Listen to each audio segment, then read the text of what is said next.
14h-16h, Brigitte Lahaie, Sud Radio. C'est en compagnie de Marie-Laure Peretti que nous abordons la question des trans, la transidentité, et on en parle, et on parle particulièrement vrai donc aujourd'hui sur Sud Radio. Avec Moana, bonjour. Oui, bonjour. Bonjour.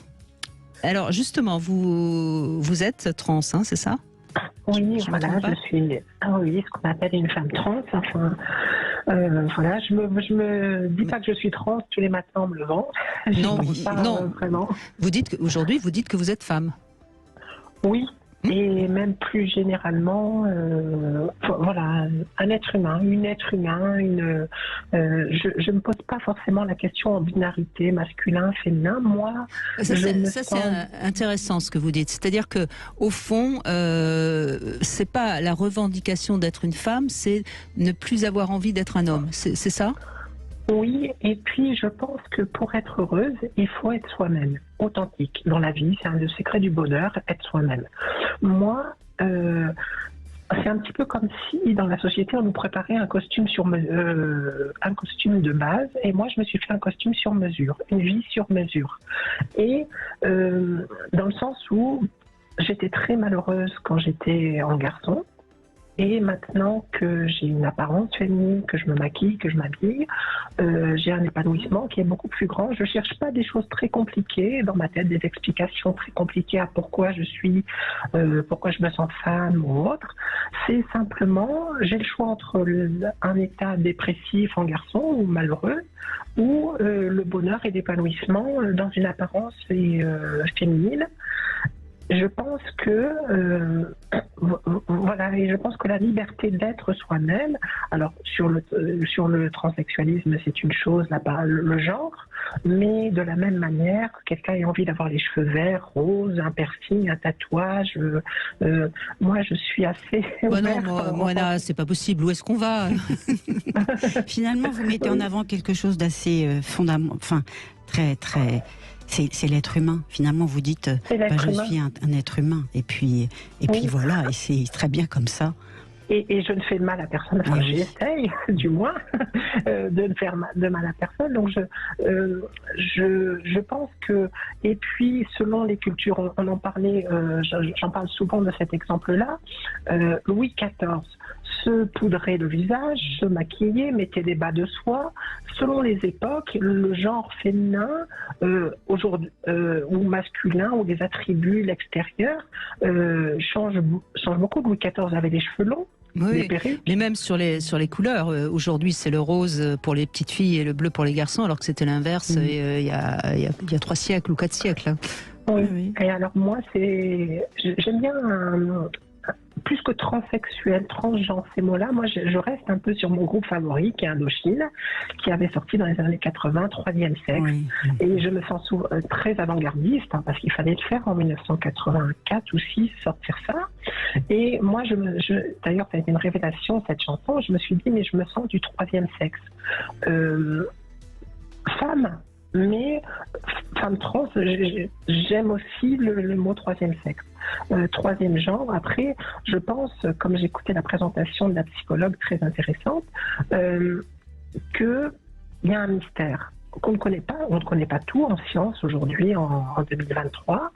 Il y a peut-être quelque chose de mystérieux. Peut-être que quand ma mère m'a portée, quand j'ai été enceinte, j'ai eu plus d'hormones ceci, plus d'hormones cela, un déficit, quelque chose.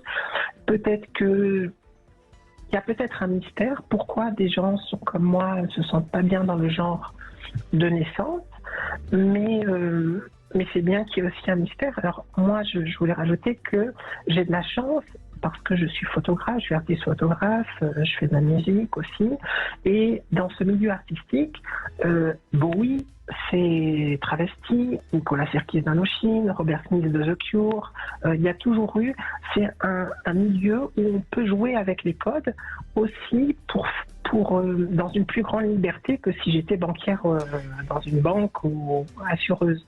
Voilà. C'est sûr qu'il y a des métiers où c'est plus facile de changer d'apparence sexuelle que dans d'autres. Parfois, oui. Parfois, on se dit aussi qu'il y a des milieux qui sont a priori tolérants et puis en fait, pas forcément. Donc, vous voyez, c'est Moana, votre prénom ? Moana, Moana. Oui. Ben, en tout cas, vous démontrez superbement que ce que vous pouvez être, qui vous pouvez être.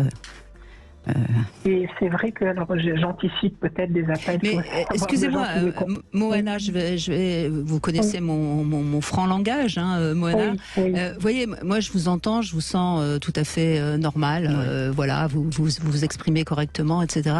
Mais il m'arrive parfois d'avoir des personnes du troisième sexe, hein, pour reprendre votre expression, qui sont quand même un peu dans un délire. Et je crois que c'est ça qui vous nuit beaucoup. Vous voyez, et c'est peut-être là où il faudrait. Enfin, vous voyez ce que je veux dire. Oui, pardon, bien sûr. Non, je comprends très bien. Il y a des gens dans tout, hein, dans tous les milieux, dans toutes les revendications, qui sont un peu dans des excès ou des troubles. Alors moi, par ailleurs, je suis autiste Asperger.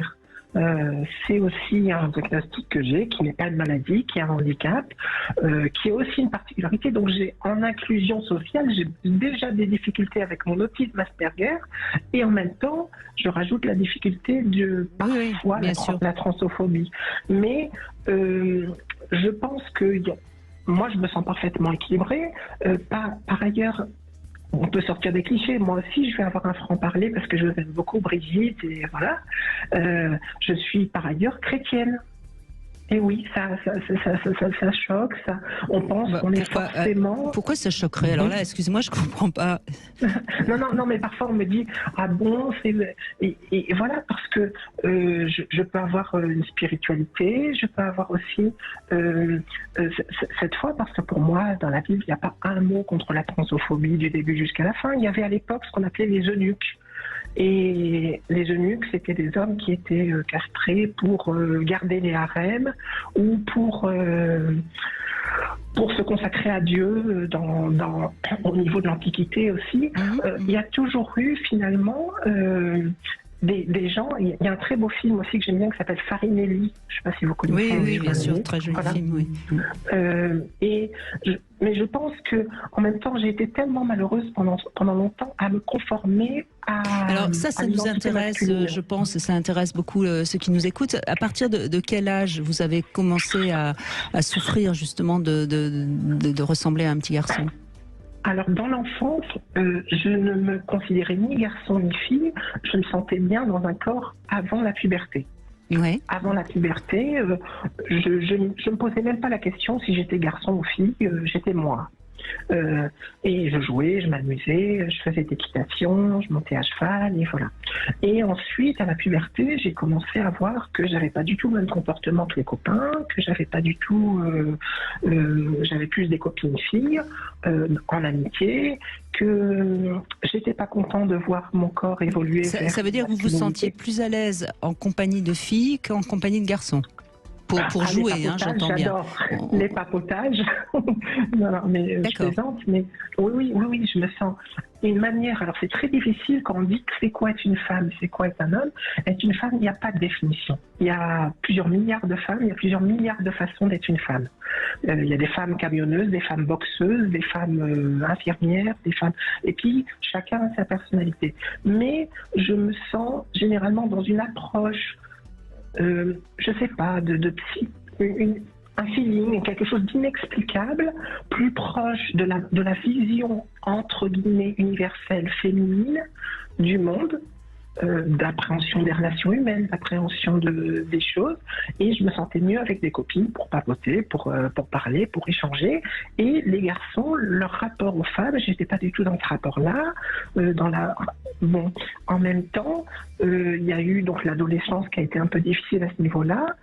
Je me demandais, on me disait, mais est-ce que tu es homosexuel? On me posait des questions. Est-ce que tu es homo à l'école, au lycée? J'ai dit non, je suis pas, je sais pas, je me posais pas toutes ces questions.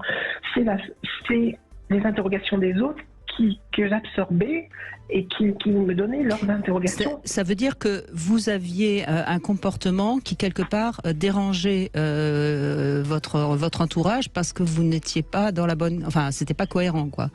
Oui, j'ai essayé de sortir avec des filles. C'était quasiment toujours la même chose. C'est soit t'es trop gentil, j'ai pas d'attirance pour toi, ou t'es pas un vrai mec. Combien de fois j'ai entendu de la part de filles, t'es pas un vrai mec, t'es pas un vrai homme. Voilà, ça je l'ai entendu énormément. Je t'aime bien, t'es super sympa, mais t'es pas un vrai homme. On va continuer à suivre votre parcours parce que je crois que ça intéresse beaucoup ceux qui nous écoutent. Moana, merci en tout cas d'avoir pris la parole. On se retrouve dans un instant et puis ensuite on accueillera notre Sexy News Fleur Chérie. Et si vous avez envie de poser des questions à Marie-Laure Peretti, profitez-en puisqu'elle connaît bien le sujet.